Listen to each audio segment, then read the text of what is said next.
Hello, അപ്പോൾ നമ്മൾ വീണ്ടും നമ്മുടെ ഒരു സബ്സ്ക്രൈബർ കുട്ടി പറഞ്ഞ ഡ്രോയിങ് ആണ് ചെയ്യാൻ പോകുന്നത്. നമ്മുടെ വീഡിയോസ് ഒക്കെ ഇഷ്ടപ്പെടുന്നുണ്ടെങ്കിൽ ലൈക്കും ഷെയറും സബ്സ്ക്രൈബും ഒക്കെ ചെയ്ത് സപ്പോർട്ട് ചെയ്യാൻ മറന്നു പോലെ. മനസാകെ നിലാവ് മലയാള ചുണ്ടിൽ മലരോണ പാട്ട്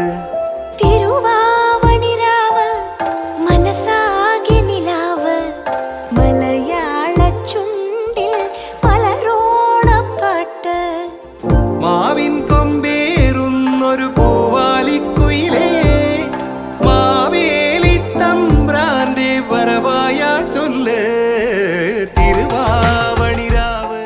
അപ്പോൾ സൂര്യാത്മിക എന്ന് പേരുള്ള ഒരാളാണ് നമ്മളോട് ഈ ഡ്രോയിങ് ആവശ്യപ്പെട്ടത്. ഈ പേരെഴുതാൻ ഒരാളെ പറഞ്ഞുള്ളെങ്കിലും ആളൊരു 100 കമന്റ്സ് എങ്കിലും ഇട്ടിട്ടുണ്ടാവും. എല്ലാ കമന്റ്സിലും ടെമ്പിൾ ലുക്ക് വേണമെന്ന് പ്രത്യേകം പറഞ്ഞിരുന്നു. ക്ഷമയോടെ കാത്തിരുന്നതിന് ഒരുപാട് താങ്ക്സ്. അപ്പോൾ സൂര്യാത്മികയ്ക്കും ബാക്കിയുള്ള എല്ലാവർക്കും ഈ ഡ്രോയിങ് ഇഷ്ടപ്പെട്ടു എന്ന് വിചാരിക്കുന്നു. അടുത്ത പേര് അടുത്ത വീഡിയോയിൽ.